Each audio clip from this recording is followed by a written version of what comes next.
Assalamualaikum, Bu. Waalaikumsalam Mbak Vidya. Wah, pagi-pagi begini kita sudah bertemu ya. Iya, Bu, ternyata kita bisa bertemu pagi-pagi sekali ya. Iya.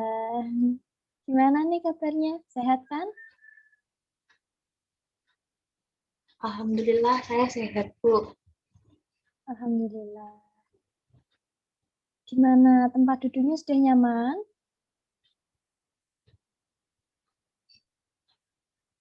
Sepertinya saya sudah nyaman, Bu, dengan posisi seperti ini. Baik.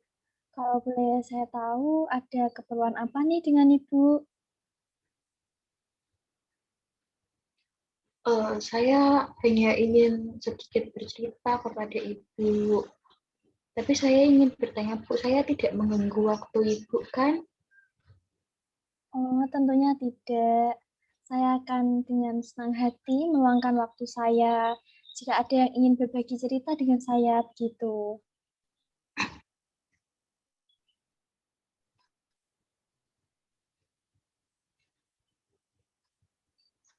Terima kasih banyak ya, Bu, ya, sudah meluangkan waktu untuk saya. Ya, sama-sama Mbak Vidya. Saya senang loh Mbak Vidya ini sering-sering menghubungi saya. Iya, Bu, memang kebetulan saya ingin bercerita dengan Ibu. Jadi saya menghubungi Ibu untuk menjadwalkan pertemuan ini. Oh begitu. Baik ya Mbak Vidya. Karena Mbak Vidya sudah beberapa kali menghubungi saya, mungkin Mbak Vidya sudah pernah mendengar apa yang akan saya sampaikan ini. Namun, saya akan sedikit mengulanginya agar tidak ada kesalahpahaman begitu. Jadi di sini kan jabatan saya itu hanya sebagai seorang konselor. Saya hanya bisa memberikan bantuan kepada Mbak Vidya dan keputusan semua berada di tangan Mbak Vidya. Mbak Vidya yang memilih begitu. Konseling itu sendiri juga dilandasi oleh asas kerahasiaan dan keterbukaan. Karena memiliki asas kerahasiaan, jadi Mbak Vidya tidak perlu khawatir jika cerita Mbak Vidya ini nanti akan diketahui oleh orang lain gitu. Dan nantinya saya juga berharap Mbak Vidya mau terbuka dengan saya dan saya bisa memberikan saran-saran yang mungkin bisa membantu menyelesaikan permasalahan Mbak Vidya. Gimana? Apa Mbak Vidya jelas dengan apa yang saya sampaikan? Ya, Bu, karena saya sudah pernah mengikuti proses konseling, jadi saya sudah paham dan jelas dengan apa yang disampaikan Ibu tadi. Baik, Mbak. Di sini kan tujuan kita hanya ingin mencari solusi gitu, bagaimana menyelesaikan permasalahan yang Mbak Vidya alami begitu.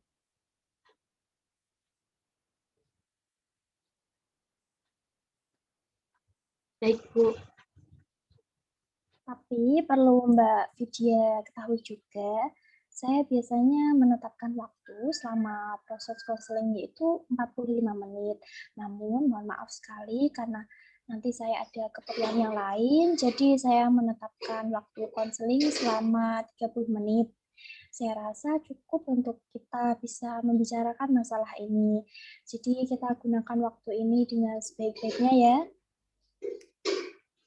Baik, Bu, semoga kita bisa memanfaatkan waktu ini dengan sebaik-baiknya dan dapat mencari itu jalan keluar dari permasalahan saya.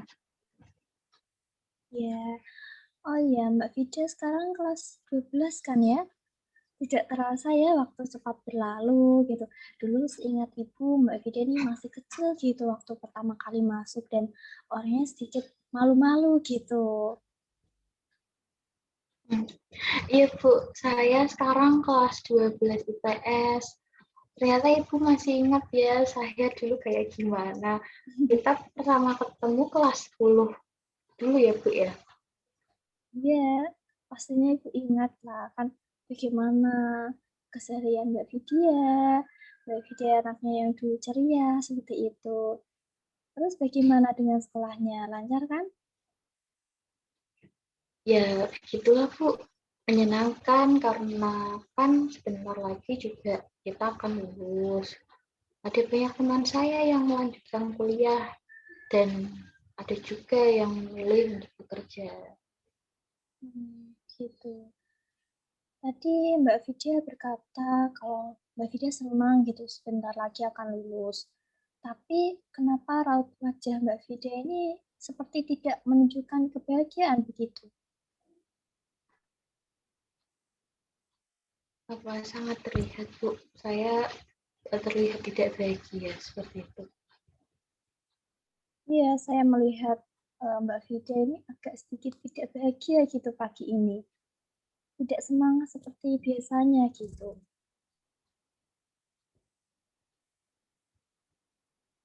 Sebenarnya tuh saya senang Bu mau lulus, tapi saya juga sedih karena harus berpisah dengan teman-teman saya yang sudah saya kenal selama 3 tahun ini. Nantinya pasti saya akan sulit bertemu dengan mereka kan, karena kebanyakan dari mereka juga memilih untuk bekerja. Pastinya waktu mereka untuk berkumpul dengan teman-teman itu tidak akan ada gitu loh. Pasti waktunya hanya sedikit. Itu ya, ya, saya dapat mengerti kok. Artinya banyak yang memilih untuk bekerja gitu ya daripada kuliah. Benar Bu, dari sekian banyak teman saya, dari mereka banyak yang memilih untuk bekerja daripada melanjutkan kuliah. Hmm, gitu. Kalau Mbak Vidya sendiri akan kuliah atau bekerja nih? Alhamdulillah saya mendapatkan kesempatan untuk kuliah Bu, dan rencananya saya akan mendaftar di jurusan yang dari dulu saya inginkan.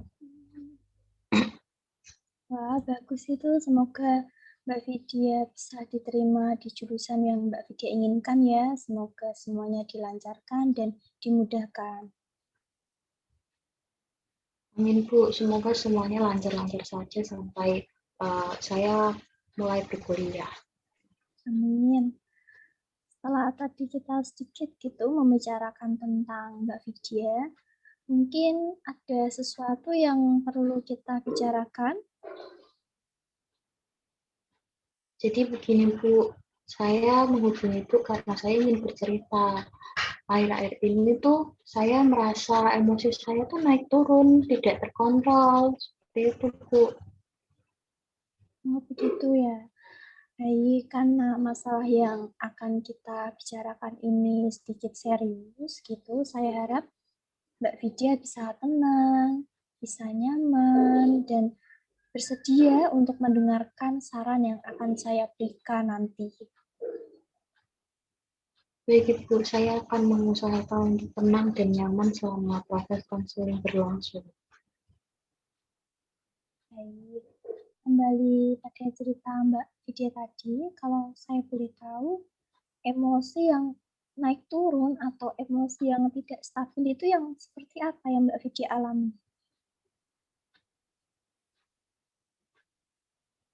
Ya seperti saya itu kadang suka marah-marah Bu, dan kadang suka menangis sendiri tanpa sebab. Bahkan karena hal itu, saya jadi memiliki konflik dengan teman-teman saya. Dan itu membuat saya tidak nyaman Bu, mengganggu pikiran saya terus-menerus. Gitu ya. Dari yang Mbak Vida ceritakan, setidaknya ada dua hal gitu yang menjadi masalah, yaitu masalah emosi yang tidak stabil dan permasalahan Mbak Vidya dengan temannya. Karena begitu kan? Lalu masalah mana yang akan Mbak Vidya selesaikan terlebih dahulu? Betul Bu, tapi saya sepertinya ingin membahas tentang emosi saya ini yang tidak stabil, karena ini nanti membuat itu Bu, membuat konflik antara saya dan teman saya. Kalau begitu, coba Ibu mau mendengar gitu emosi yang tidak stabil yang bagaimana yang Mbak Vidya alami. Jadi tuh saya kan suka marah-marah Bu. Marahnya saya itu sering berteriak dan berbicara kasar Bu. Dan kalau menangis itu pun Saya memilih untuk diam, tanpa suara, dan paling mengurung diri di kamar. Saya bisa mengurung diri di kamar itu selama berjam-jam. Berarti Mbak Vidya ini suka berteriak dan memilih menangis dalam diam begitu. Iya Ibu, dan keadaan ini tuh berlangsung setiap hari. Bahkan saya bisa berulang kali menangis dan marah-marah Bu dalam sehari itu. Kalau boleh saya tahu gitu, keadaan seperti apa yang biasanya membuat Mbak Vidya ini suka marah dan tiba-tiba menangis begitu? Keadaan yang membuat saya marah dan menangis tuh keadaan yang ketika saya sedang capek, ketika saya sedang lelah setelah mengerjakan tugas sekolah, dan jika saya merasa gagal melakukan sesuatu, pasti rasanya tuh saya ingin marah dan sedih. Padahal tuh kan menurut saya tuh kegiatan tersebut tuh mudah dilakukan, tapi kenapa saya tidak bisa melakukannya sehingga saya merasa marah dengan diri saya sendiri. Artinya Mbak Vidya ini merasa lelah gitu ya dengan kegiatan yang Mbak Vidya lakukan sehari-hari begitu, benar kan? Benar Bu, saya bisa marah dengan siapapun ketika mood saya sedang tidak baik. Dan saya tidak tahu kenapa itu pasti terjadi setiap hari. Bahkan orang tua saya pun bingung kenapa saya terlihat berubah. Dan ketika ditanya, saya hanya bisa menjawab, saya tidak kenapa-napa, saya baik-baik saja. Karena saya sendiri pun bingung kenapa saya bisa jadi seperti ini. Begitu ya. Oke. Saya di sini dapat merasakan gitu guys. Sebenarnya Mbak Vidya ini bukan tipe orang yang pemarah dan suka menangis gitu. Namun keadaan yang membuat Mbak Vidya ini bertindak seperti itu. Ya Bu, hal ini yang membuat saya tidak nyaman dengan keadaan diri saya sendiri. Saya bingung kenapa saya seperti ini ya Bu. Saya merasa ini tuh bukan diri saya, karena saya merasa diri saya ini mulai berubah. Namun kenapa perubahannya itu bukan hal yang positif, melainkan hal yang sangat tidak baik, seperti itu. Pada intinya Mbak Vidya ini bingung gitu ya. Hal apa sih yang sebenarnya membuat Mbak Vidya ini mudah marah dan tiba-tiba itu menangis gitu. Padahal dulu kan Mbak Vidya bukan tipe orang yang seperti ini gitu. Di sekolah juga saya lihat Mbak Vidya ini murah senyum gitu kan, temannya juga banyak, pandai bergaul begitu kan. Tapi kenapa tiba-tiba Mbak Vidya ini suka menangis gitu dan tiba-tiba marah gitu. Dan anehnya ini langsung setiap hari begitu kan?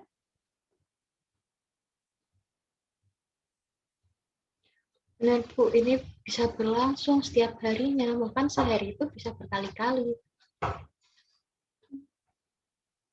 Apakah Mbak Widya selama ini itu merasa ketika mengerjakan tugas itu memiliki beban gitu? Entah itu tugas sekolah, tugas di rumah, atau jika Mbak Widya mengikuti organisasi gitu, ada tugas dari organisasi atau kegiatan-kegiatan yang lain gitu. Kadang ya Bu, saya merasa tugas yang diberikan oleh Bapak Ibu guru terkadang tidak memahaminya, dan itu tugas tidak ada hentinya Bu. Saya tidak memahami beberapa materi sehingga saya tidak bisa mengerjakan tugas-tugas yang diberikan. Saya juga tiba-tiba langsung menangis karena hal itu, karena saya merasa gagal untuk memahaminya. Dan tidak hanya itu, teman-teman saya Bu selalu meminta contekan kepada saya. Padahal mereka kan, padahal saya juga tidak memahami gitu loh, tidak memahami tugasnya itu seperti apa. Tapi mereka terus-menerus memaksa saya untuk meminta jawaban. Dan itu membuat saya marah dan sering berkata kasar kepada teman-teman saya. Nampaknya Mbak Vidya merasa kurang nyaman ya dengan tindakan terakhir yang Mbak Vidya lakukan?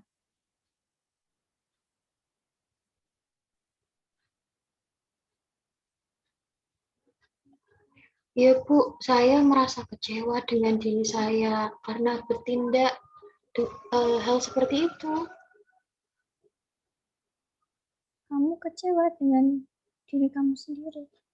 Mbak Vidya yakin?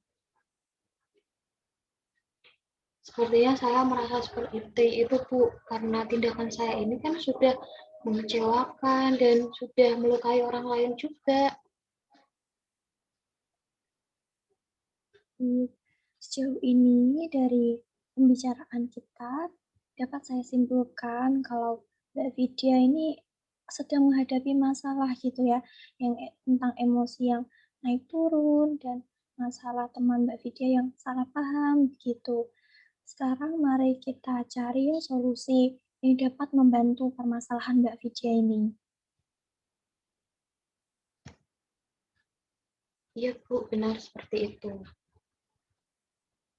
Ya, Ibu dapat mengerti kok gimana ketika emosi kita tiba-tiba naik turun, tidak terkontrol, dan tiba-tiba kita menangis begitu, Ibu dapat merasakan kok.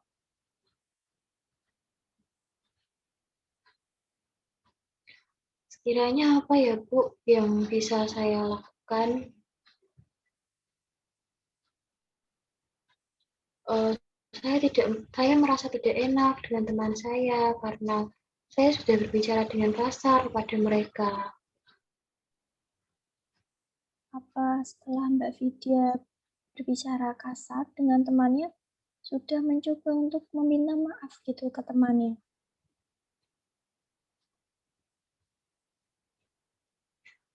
Sebenarnya belum Bu. Setelah saya marah itu saya langsung pergi meninggalkan mereka. Sebenarnya tujuan saya itu hanya ingin meredam dulu emosi saya. Saya tidak ingin emosi saya semakin meledak-ledak di depan mereka. Maka dari itu saya memilih untuk meninggalkan teman saya tanpa meminta maaf. Saya rasa ini tindakan yang salah ya Bu. Mbak Vidya belum meminta maaf ke temannya ya? Tapi pada intinya Mbak Vidya ingin masalah ini cepat selesai begitu kan?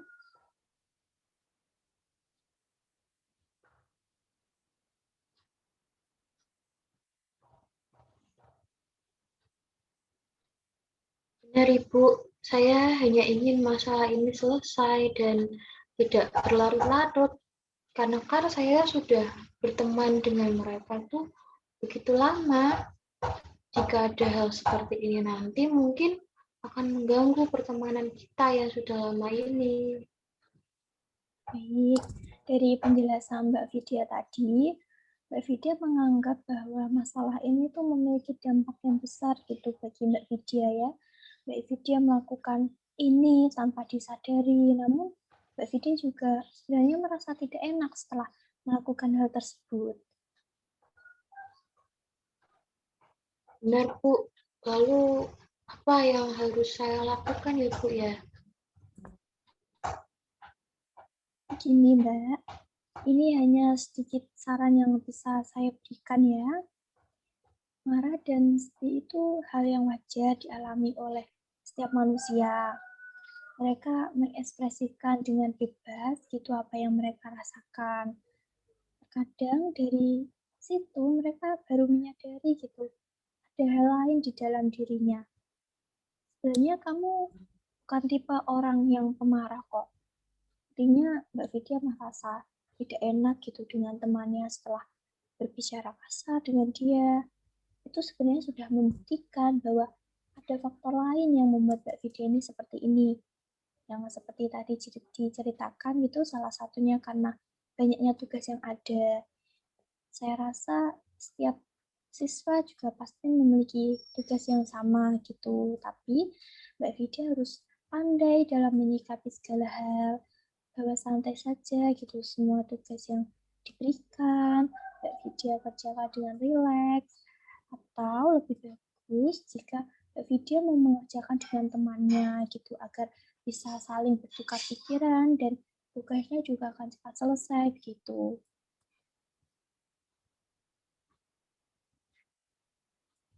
Iya, Lalu, Bu, saya mengerti.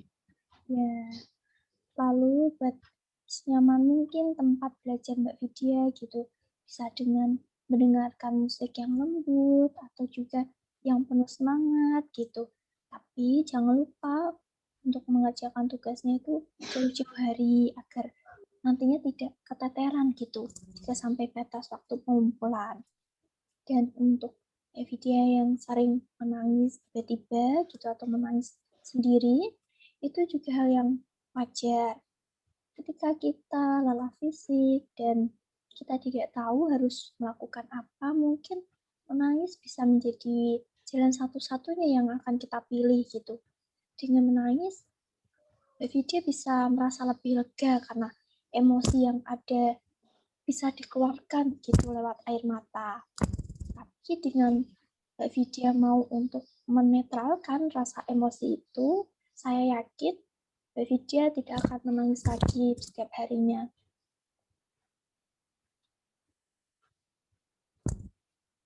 Baik, Ibu, saya akan berusaha untuk tidak membuat tugas-tugas saya menjadi beban pikiran, dan saya akan berusaha untuk enjoy dengan tugas-tugas yang ada gitu. Lalu bagaimana, Bu? Saya harus menjelaskan ini kepada teman saya. Sepertinya tidak usah saja saya jelaskan ya, Bu, karena kan mungkin mereka juga akan mengerti keadaan saya yang seperti ini, karena mengingat saya seperti ini karena terlalu banyak tugas dan terlalu banyak pikiran. Coba pikirkan lagi, jika Mbak Vidya tidak mau menjelaskan semuanya ke temannya, maka kedepannya akan lebih sulit lagi. Dan mungkin kesalahpahaman ini tidak akan bisa terselesaikan, begitu kan? Karena sudah berteman lebih dari 3 tahun.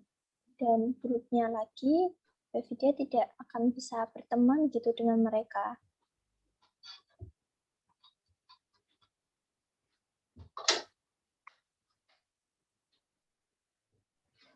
Benar juga ya, Bu. Padahal kan saya ingin masalah ini cepat selesai. Tapi kalau saya tidak menjelaskan kepada teman-teman, bagaimana mereka bisa memahami keadaan saya? Nantinya bukan malah masalah ini cepat selesai, justru hubungan kami akan semakin renggang, ya kan? Lalu apa yang harus saya lakukan ya, Bu? Sebenarnya simpel saja ya. Kamu beranikan diri untuk meminta maaf terlebih dahulu. Jelaskan apa yang sebenarnya terjadi dengan diri kamu. Kamu hanya perlu meyakinkan mereka gitu bahwa kamu tidak bermaksud untuk berbicara kasar dengan dia. Itu muncul secara tiba-tiba begitu. Jadi saya harus menjelaskan itu semua dengan mendatangi rumah mereka, atau lebih baik saya lewat chat saja ya, Bu? Saya rasa begitu lebih bagus jika kamu bisa menjelaskan kepada mereka secara langsung, karena akan lebih nyaman dan tidak menimbulkan kesalahpahaman yang lebih jauh lagi. Tapi kamu jangan langsung menemui dia gitu, karena kan hubungan kalian sedang tidak baik. Sebaiknya Mbak Vidya tanyakan dulu lewat chat apa dia ada waktu untuk bertemu begitu. Jelaskan jika Mbak Vidya ini ingin berkunjung ke rumah mereka begitu. Baik, Bu, saya merasa sedikit lega sekarang. Saya merasa senang dengan saran yang Ibu berikan. Nanti saya akan mencoba untuk mengabari teman saya dahulu, untuk membuat janji setidaknya. Walaupun saya sering ke rumah mereka, namun dengan keadaan sekarang, karena kita sedang terlibat konflik, jadi keadaannya sedikit berbeda. Jadi lebih baik saya menghubungi dahulu sehingga kita bisa bertemu. Semoga ini bisa merubah keadaan ya, Bu. Ya Mbak, saya yakin keadaan akan berubah kok. Teman Mbak Vidya juga akan memaklumi begitu. Apabila Mbak Vidya bisa menjelaskan dengan baik dan tidak emosi, maka temannya juga akan mengerti kan, karena sudah berteman lebih dari 3 tahun gitu, sudah paham tentang sifat, sikap, dan karakter satu sama lain.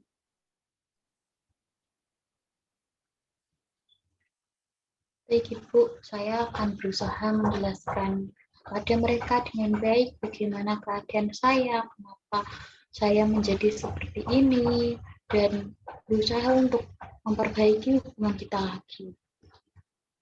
Ya, semoga kedepannya akan lebih baik lagi ya pertemanan kalian juga. Tidak ada masalah-masalah lagi. Kalian tetap awet pertemanannya sampai nanti, sampai kalian lulus, sampai kerja, mungkin bisa sampai menikah gitu ya. Ya Ibu, amin. Baik, tidak terasa ya, sudah 30 menit sesuai dengan apa yang telah kita sepakati di awal pertemuan tadi. Pertemuan kita hanya 30 menit karena saya memang harus menghadiri acara yang lain begitu. Jadi mari kita akhiri konseling ini ya. Ibu berharap Mbak Lydia dan teman-temannya bisa cepat menyelesaikan masalahnya agar tidak berlanjut-lanjut. Dan Ibu berharap juga Mbak Lydia sering-sering menghubungi saya ya. Semoga nanti kalau sekolahnya sudah offline kita bisa langsung bertemu ya.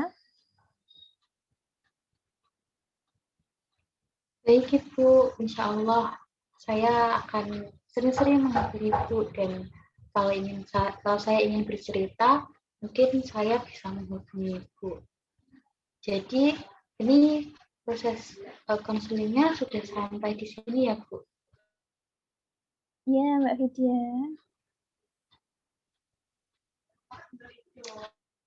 Baik Ibu, terima kasih banyak ya Bu atas saran dan bantuannya.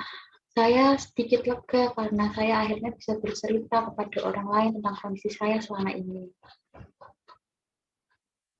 Ya, sama-sama. Kalau begitu, saya akhiri ya.